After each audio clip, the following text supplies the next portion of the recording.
Greetings, Star Trek Fleet Commanders. I am the Angry Rhino. Please like the video and subscribe to the channel.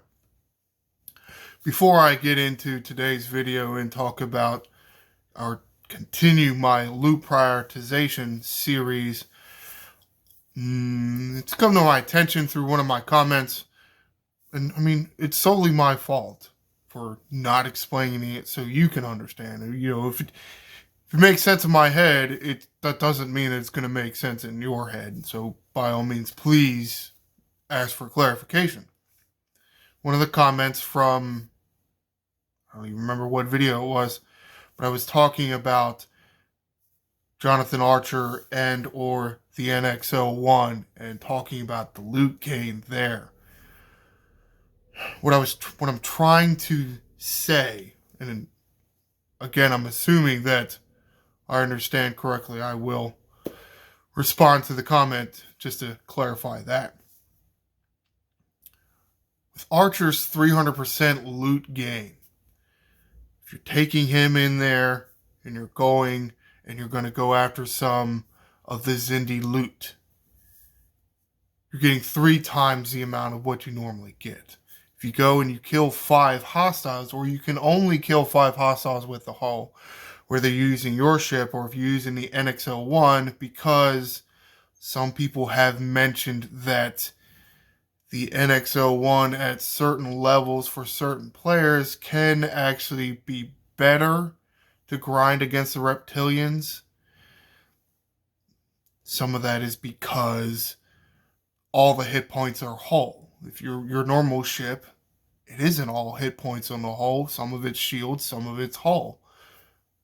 But the Xindi ignore the shields. So potentially some of you can grind better with the NX-01 against reptiles, even, it's not necessarily designed for that. But with Captain Archer, it also may be better because you'll be getting more loot per kill.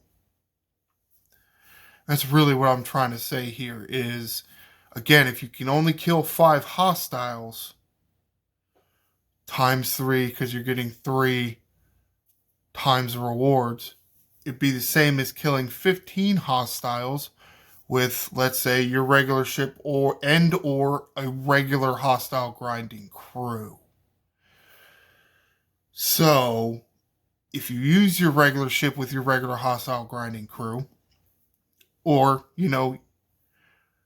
if we're comparing things, your regular ship with Archer or your regular ship without Archer, full hostile killing crew versus, like, say, a loot gainer, if you can kill 16 or more hostiles per hull with that hostile killing crew, that's probably what you should do. That's better. That would be more rewards. Because you think killing 16 hostiles is 16 sets of rewards. You kill 5 hostiles with Archer, it's like 15 sets of rewards. Because you got 5 times 3.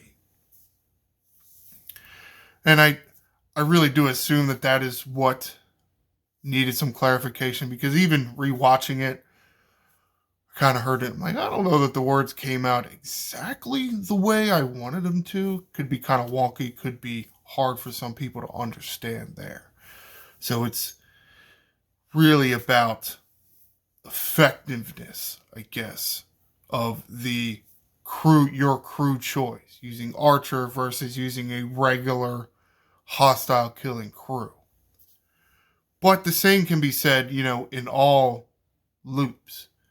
Yes, getting loot gain crews on the ship can get you more loot per kill. But are you getting more loot per run? Because if you can kill 50 hostiles with your regular hostile killing crew, but you can only kill 10 hostiles with your loot gain crew, are you actually getting more loot? And I guess it depends on what you want. Do you want the speed, or do you want more loot per trip? It's really what that was about. Okay, so hopefully I clarified that. But again, I will try to touch base and see. All right, continuing my loot prioritization series. And it's Mining Monday. Yep, another mining video. Shocking. It is kind of shocking. This many mining videos in this short amount of time. Talking about how you should prioritize your mining, or maybe my advice anyway of how you should prioritize your mining. Got my notepad, handy dandy notepad here. I listed really 7, I guess maybe 7 groups of resources, because you can think I say resources and I'm talking about steel, titanium, dilithium. It's a group there. Materials, crystal gas, ore, data. There is red and green data. Latinum, there's regular raw latinum and raw concentrated latinum. Mycelium, there's only one type. Isogen, there are 3 types. 1-star, 2-star, and 3-star.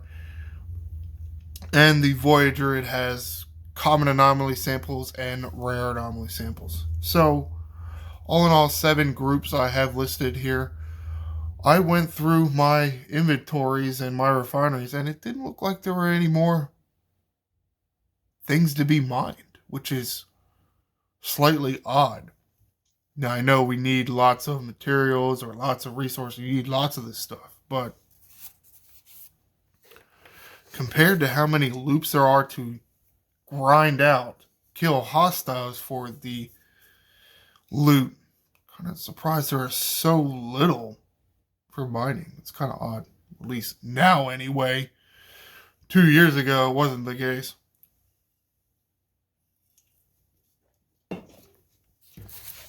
All right, so let's do my ordering.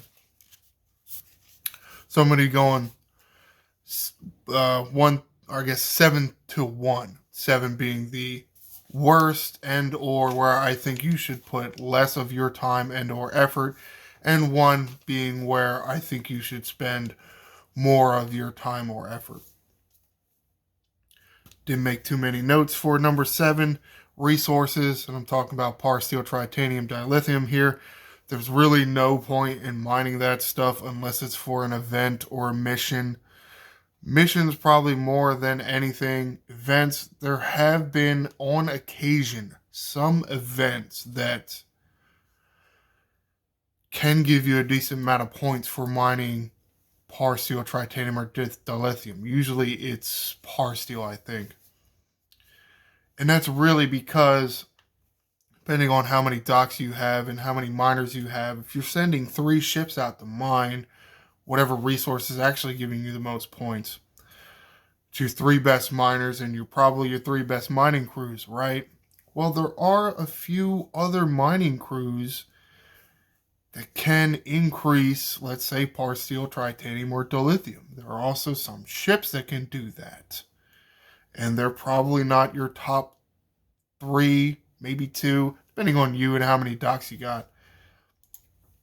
So, that 4th miner, if for this event, could potentially get you a little more points, if you go after steel or something. Maybe. There's potential there. Not that much potential. I think it's only happened 2, maybe 3 times since I've been playing. And so, not a whole lot that you got to worry about there. And in most cases, even if you just got raided and you're trying to get enough for, let's say, ship repairs, you don't really get that much.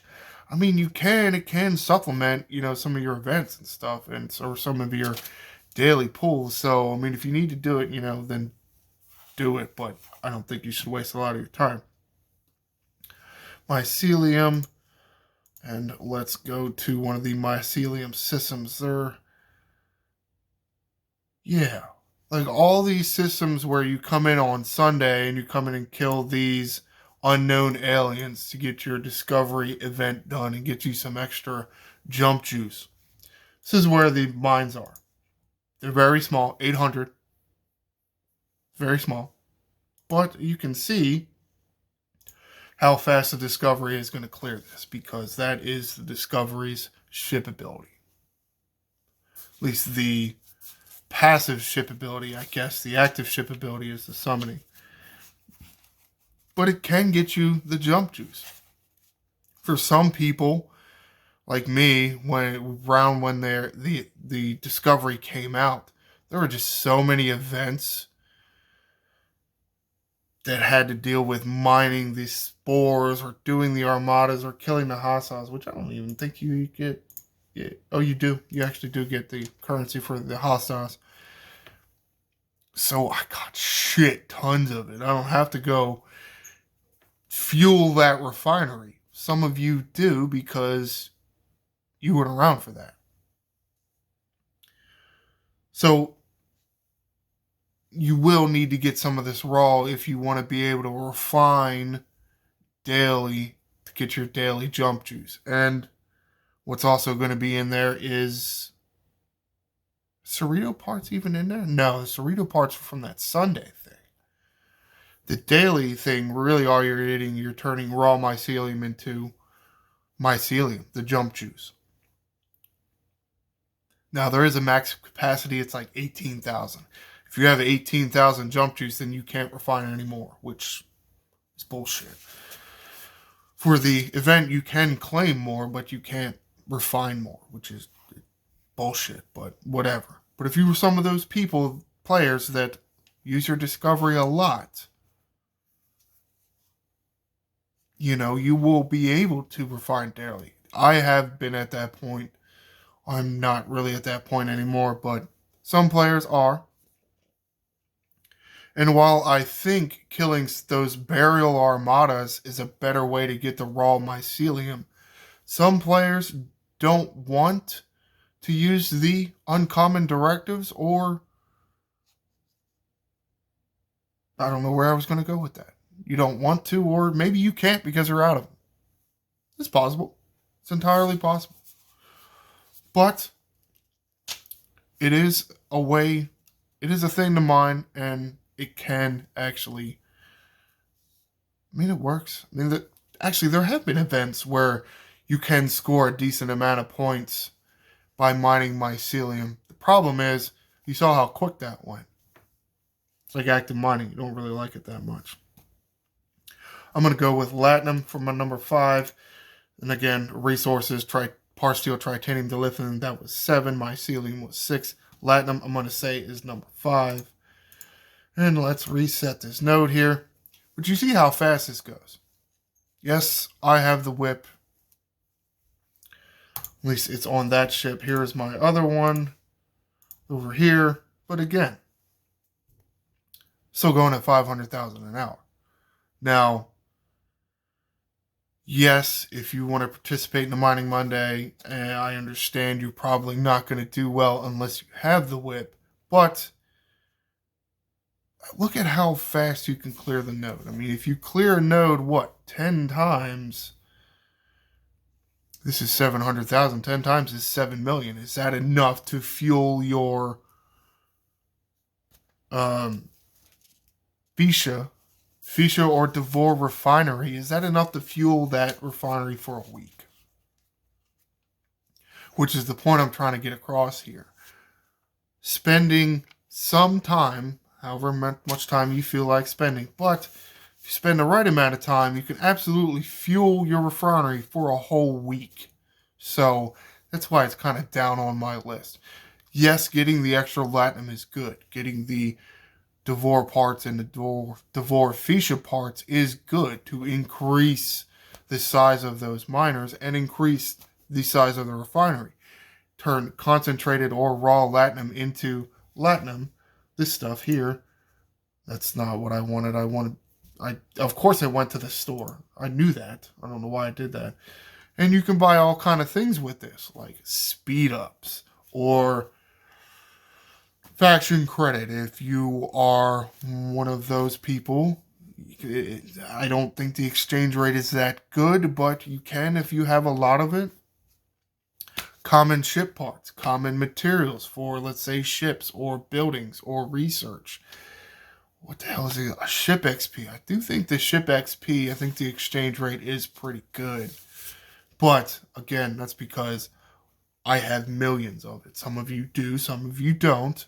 Some of you are free to play and looking at this shit and look at 11 million Latinums. Oh my God.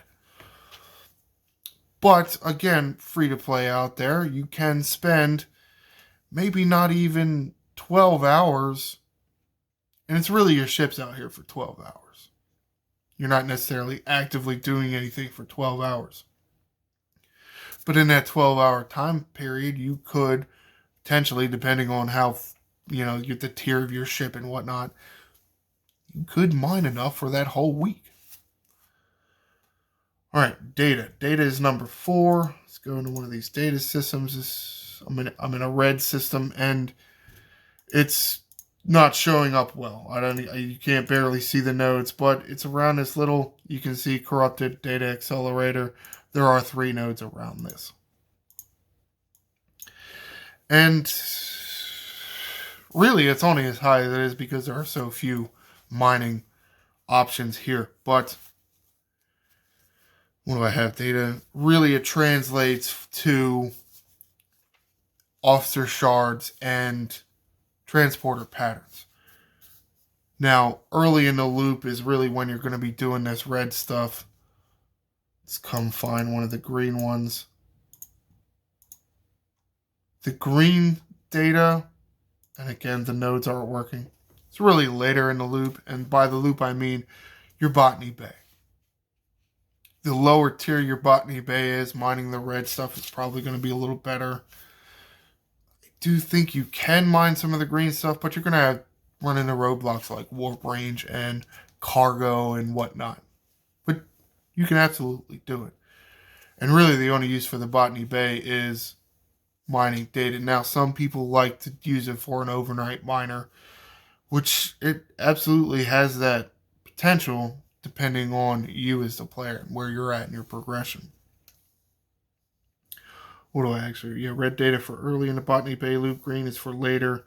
But mostly, and let's see if we can go to the store here, and I don't even mine it. The hijack ships are worthless. This plutonium stuff is what you're going to need to upgrade your botany bay. Here's your data claims. You take your data and you trade it in for augment credits, and then augment credits is how you get your plutoniums here, and then there's rare over here. The independent credit exchange is trash. Don't even worry about it. But here's the big one. It's the officers. The green ones, the uncommon ones, are not that good. The blue ones here, Marla and Joachim, and then Pan, Rima, and Navi here, I think they're pretty good for away missions. But really the big money maker here is why people continue this loop is Khan, Epic Officer. He was really, really good way back when. I mean, he's still good. He still works in all. It's just other officers have come out and he's a little better. But again, the more officer shards you get, it's usually better for you. And when you do max these out, you end up getting transporter patterns for them. So you can get a few thousand transporter patterns a day. And that's why some people do continue to do this. I don't. Okay, so data was 4, 3. We'll go to, just for some visual, let me try to find the Voyager junk. Somewhere around here. There you go, rare anomaly sample there. Where the hell is my uncommon anomaly sample? Oh, common anomaly sample there. And I thought about putting these a little higher on the list, but again, there's not a whole lot of other mining options. But 5-day cooldown for the common and then a 7-day cooldown for the rare. I mean, yes, you want to mine this stuff, but 5 to 7 days, you have time to go and get the stuff. You do. Now, if you spend more time going and get the stuff, you can do the double or the triple or the triple chest pull for the common, double chest pull for the rare, I think is maxed. And what that gets you, gets you more ship parts for your Voyager, more research parts, more isolytic artifacts, and maybe a few more, what's that other commerce insignia, get you some more pulls for, the stuff that the commerce insignia gets you. But again, I didn't feel like it warranted a 1 or a 2 because you have 5 or you have 7 days. You do have the time to get it.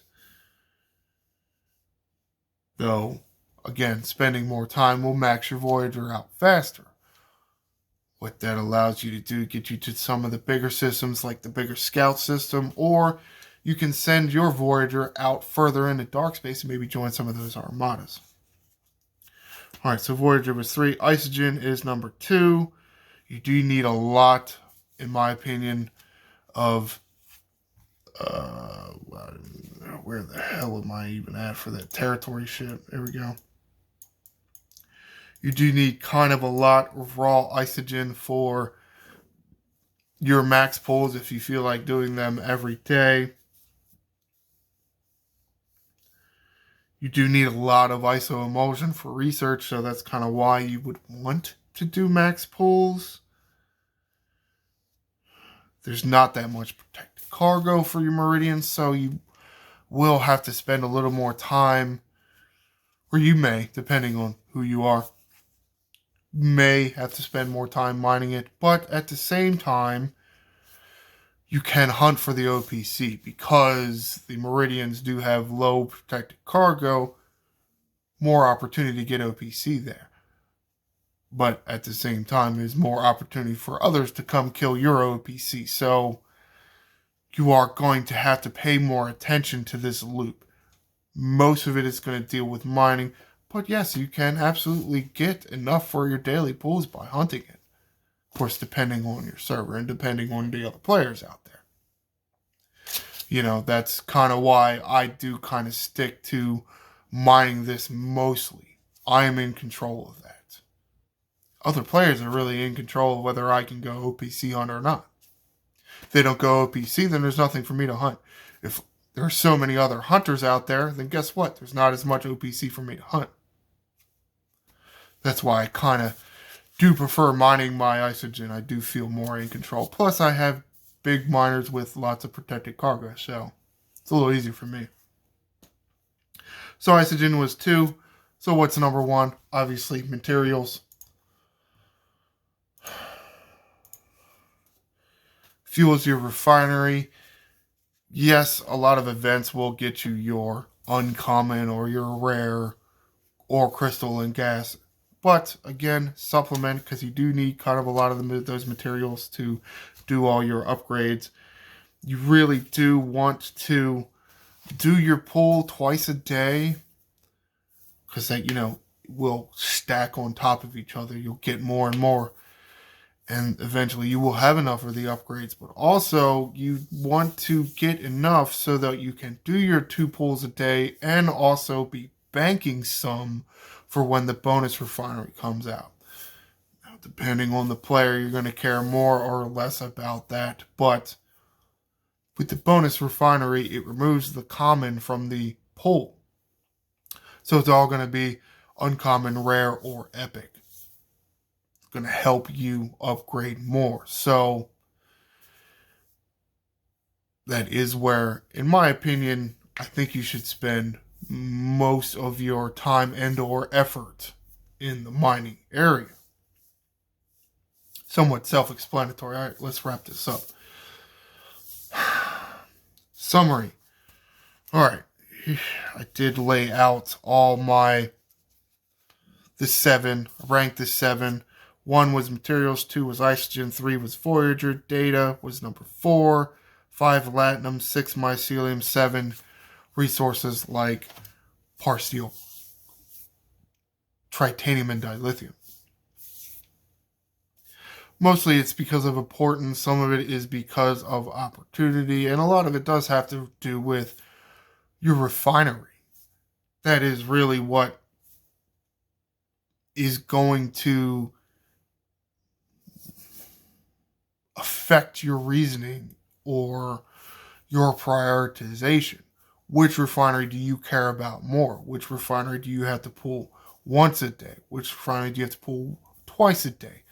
Which refinery is only weekly? It's going to affect you and your prioritization. This is just my opinion, though I do think it isn't too far off from what most people think. But comment below. I think material and isogen, they're definitely going to be 1, 2. It's probably interchangeable, but data and anomaly stuff, latinum, mycelium. So really, my opinion, do you see any value in some of those other ones that were very low prioritization on my list? Do you think they should be higher because you are gaining more in your opinion? And comment, also answer this question. Why is it that people don't like mining so much? I'm not going to say that I love mining, but I do like that I can send several miners out. I do have more docks than probably the average player, I guess, and I can be fueling all that refinery and also have other ships that I can send out to go grind. So I can really be fueling a couple refineries at the same time. It seems pretty good to me. I kind of don't really like that there's been so little mining loops coming out to the point where it's really none. And you have to actively grind all of them. There's no passive way to get any of this stuff, which is kind of annoying. Do want more of a balance, I think. Maybe it doesn't have to be perfectly balanced, but instead of like 90% active grinding, 10% mining, can we get like 70-30 or something? Just me, though. Be sure to like and subscribe. I am the Angry Rhino. Shields up, Commanders.